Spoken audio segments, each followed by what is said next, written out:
Hola, te doy la bienvenida a a esta nueva explicación, ¿cierto? Sobre métodos de nivelación. Vamos a pasar por una amplia gama de métodos de nivelación. Por lo mismo, debemos entender primero que para poder nivelar un terreno, obviamente vamos a necesitar de instrumentación, ¿cierto? Y de personal capacitado para poder nivelar. Hagamos de cuenta de que esto es un terreno, ¿cierto? Que tiene tiene diferentes alturas. Por ende, yo voy a tener que tomar puntos acá, acá, acá y acá cuando hable de levantar un terreno con un nivel. Sin embargo, vamos a empezar a hablar de nivelación, ¿cierto? Conceptualizando de que esta vista, que se ve así, es una vista de alzada o un perfil, puede ser un perfil longitudinal o transversal, y vamos a tener esta vista, que es la que se ve desde acá, que esa es una vista, un plano de planta o una planimetría. Planimetría, y acá tenemos altimetría como se ve ahí, o sea, se ve las alturas respecto de una referencia, ¿cierto? Al terreno. En esta parte de acá está más bajo, ahí, que en este punto. Eso es lo que podemos discriminar ahí. ¿Ya? Entonces, vamos a partir explicando primero el concepto de poligonal. Vamos a sacar esto un poco. Vamos a aplicar el concepto de poligonal. Y en poligonal, en geometría, un polígono es un cuerpo que máximo tiene, o sea, mínimo tiene 3 caras, ¿cierto? Pero en topografía, las poligonales se dividen en abiertas o cerradas. Ya, entonces, como teníamos el caso acá, ¿cierto? El caso de acá, tenemos un topógrafo y un alarife. Topógrafo, el que está con el instrumento, y alarife, el que está con la mira estadimétrica. Entonces vamos a clasificarlas por abiertas o cerradas dependiendo de la posición en que yo esté. Entonces acá tenemos una abierta, ¿cierto? En donde puede ser perfectamente así. Esto lo estamos viendo desde planta, desde arriba, ¿cierto? Así. Así. Ya, entonces tenemos eso y acá podemos colocar que el topógrafo está acá y el alarife puede ir tomando puntos ahí. Ese es un punto del alarife, ese es el punto, este del punto 1, este va a ser el punto 2, este es el punto 3 tomado por el alarife y este es el punto 4 tomado por el alarife, que se va posicionando en cada punto, ¿cierto? El topógrafo está acá, un punto, punto 2, punto 3 y el punto 4, y va a tomar una poligonal lineal, pero en este caso es abierta. ¿Por qué es abierta? Porque no vuelve este último punto hacia donde está el topógrafo y nos cierra la forma. Ya, otro aspecto de otra versión de poligonales abiertas son estas. A su vez, no siempre van a estar en línea recta, ¿cierto? El topógrafo con el alarife nunca van a estar de forma perfecta, ¿cierto? A veces se puede tomar de línea, así como esta, viéndolo desde planta, en donde aquí hay un punto tomado por el alarife, aquí hay otro punto tomado por el alarife, otro punto tomado por el alarife y el último punto tomado por el alarife, y a su vez también es abierta. ¿Por qué? Porque no vuelve a ese punto. ¿Ya? Vemos una última poligonal abierta. En el caso de esta, el topógrafo puede haber estado acá y va a tomar un punto con el alarife, otro punto con el alarife, otro punto con el alarife y el último punto también con el alarife.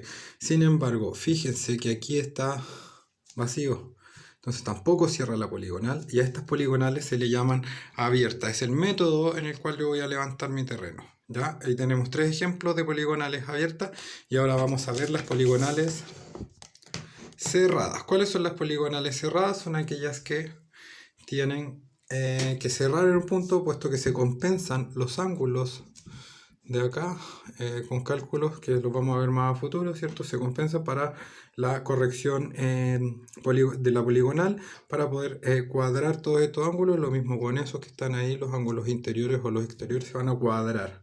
¿Ya? Acá tenemos 3 ejemplos, ¿cierto? De qué va a variar la cantidad de lados, ¿cierto? Del polígono nomás, va a depender de la cantidad de lados, pero va a ser las formas que vamos a hacer. Ya en cada una de estas puede estar el topógrafo acá, el alarife acá, el alarife acá o el alarife acá, ¿cierto? Poligonales cerradas. ¿Por qué? Porque terminan en un punto y esto me permite, en su punto inicial, también en su punto final. ¿ya? El mismo punto inicial es el mismo punto final. Entonces, se vuelve a tomar, sin embargo. Entonces se puede cuadrar esto con fórmulas matemáticas, ¿ya? Ahora, todas las poligonales tienen que tener una distancia, ¿cierto? Ya sean abiertas o cerradas, y además un sentido, una angulación. En el caso de los topógrafos, nosotros nos basamos en el norte magnético a través de una brújula. Entonces, si nosotros conocemos el norte, por ejemplo, nosotros sabemos que el norte está acá, en esa misma dirección nosotros podemos dibujar el norte aquí paralelo en una línea entre esa y esa de forma paralela, ¿cierto? Con el norte, y podemos obtener la angulación aquí, y a esto le llamamos azimut. ¿Ya? Lo mismo con ese punto, va a tener la misma orientación paralela a esa, y lo mismo con ese punto con esa. A su vez, en los otros polígonos, si estamos dibujando el mismo plano en diferentes lados, ¿cierto? Vamos a tener siempre la misma orientación. ¿Ya? Entonces aquí vamos a tener un pequeño ángulo, o acá vamos a tener un ángulo más grande, ¿cierto? Que nos va a dar una orientación respecto al norte magnético. Ya. Si bien entendemos el concepto de poligonal, ahora nos vamos a ver cómo esto lo levantamos en el terreno, ¿cierto? Vamos a sacar esta de acá, poligonales abiertas y cerradas, y nos vamos a ir a hablar de los diferentes métodos que existen para tomar una nivelación.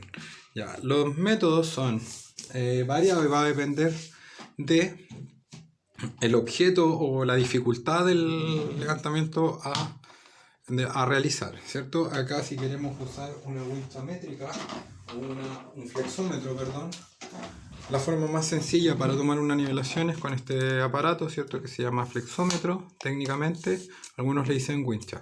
Ya, siempre y cuando este terreno donde estamos en la madera, ¿cierto?, esté nivelado, yo voy a poder tomar medidas, y por ejemplo ahí me dice que mide 6 centímetros, aquí, en ese punto.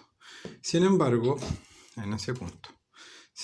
para que esto esté nivelado, aquí también, respecto de este mismo piso que debería estar nivelado, también me debería medir 6, y mide 6, por ende está nivelado.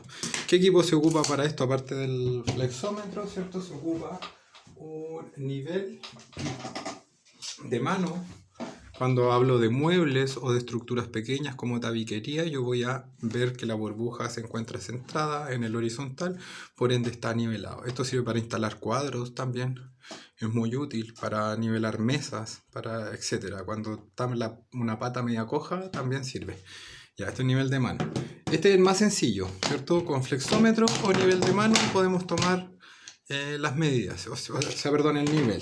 Ya, ahora si nos vamos, necesitamos un espacio más grande, ¿cierto?, que una mesa o que una construcción de una casa.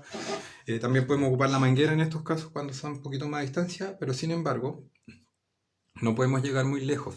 Cuando hablamos de grandes extensiones de terreno, nos referimos directamente a las nivelaciones geométricas que se realizan con nivel de ingeniero.